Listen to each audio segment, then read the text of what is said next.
Hi there, welcome back. This little short video is going to be specifically on working row 10 across this Intarsia chart.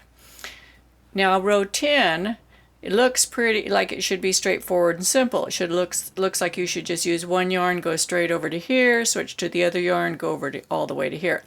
But in doing that, you're going to mess up your sequence of your yarns and you won't have them in the right spot when you turn, and you'll end up having to break your yarn and start up with new yarns and weave in extra ends.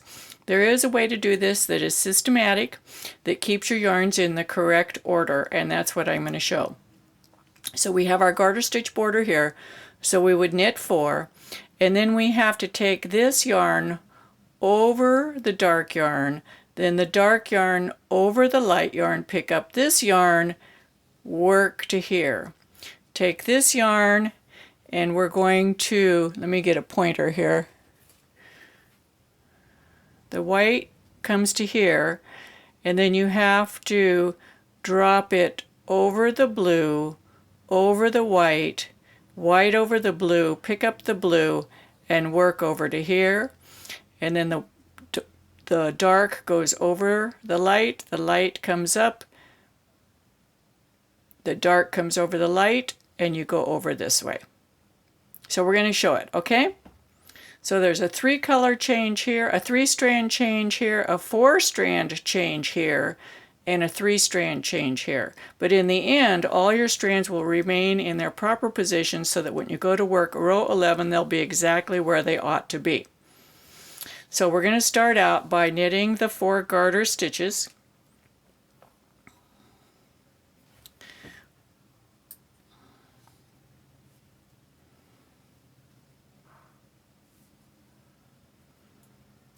And then we're going to have a 3-way color change.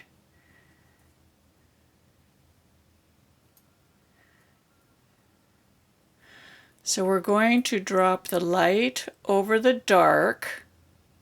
So this light comes over this dark. Then the next light is over here. See this one? It goes to this section. So then you bring the dark over that light and pick up that light. And then we're going to work those stitches. This keeps the yarns in the proper sequence for the following row.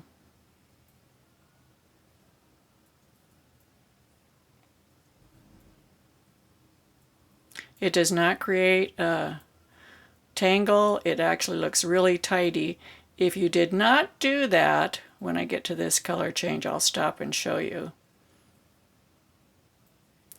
If you did not make the change, then when you came up here to use the light again, it has to float up to here, and you'll have a float on the back of your work. Up here, over here, you would have 2 floats. This one would be going over here and this one over here, and it's not very attractive. The way I'm showing you, it traps the yarns as they go up, keeps them in sequence, and looks really tidy. So we're now here on row 10. We just completed this stitch, so we're going to do a 4-way color change here. So here we have the dark. We take this light over this dark, pick up the dark.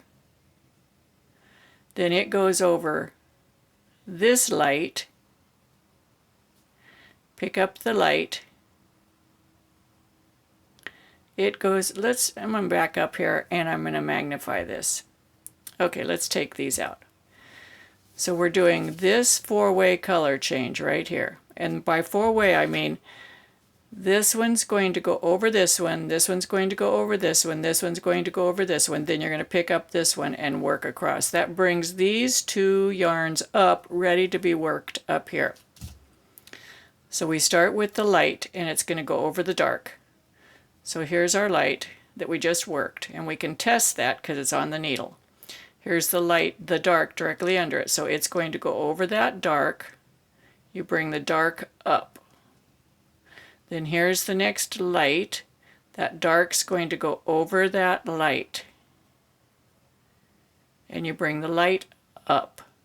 Here's the next dark, and this is the one that's attached here that we're going to be purling with. Take this light over this dark, pick up this dark, and we're going to work with it. Now we'll go back to the regular magnification. Does this make sense? Seems convoluted, but when we turn the row and you look at it, you'll see what I'm talking about, how it brings those yarns right up into the position where they need to be for the next row. And you won't have to break any yarns or start any new yarns, and it reduces the number of tail weaves.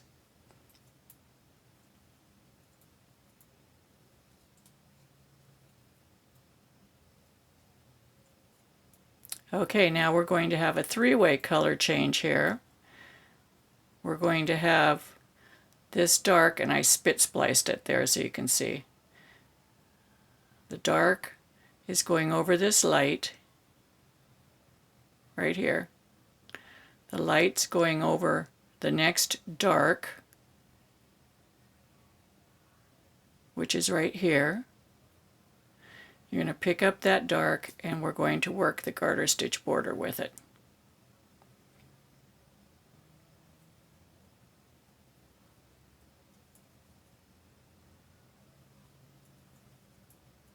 And then let's take a look. We'll tighten these up. We're going to look at the wrong side here. We'll start over here, and we're just going to tighten our strands. See, so now when we come up, see how that green was trapped in the same sequence. So it's trapped and it's ready to go up. That's going to be this green right here. So we trapped it. Let's look at this. When we took the light over it, see how it got trapped there? And so it looks just like these traps. And it will go right up. Over here, this one was trapped right there. It's going to get carried up. This one was trapped. See how it just carries this trapping sequence. It carries them straight up. It does not create any mass confusion. It actually is much tidier on the back of the work. See how it's carrying.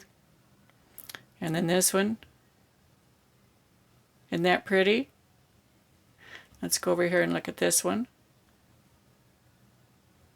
See? It's continuing this design of the trapping up the back. There you go. I hope that helped you. Be sure to subscribe to my YouTube channel, like my videos, share them with your friends. It helps me a lot. My whole objective is just to help people finessing their knitting. I'm a technical knitter, and I love sharing my work. Take care and happy knitting.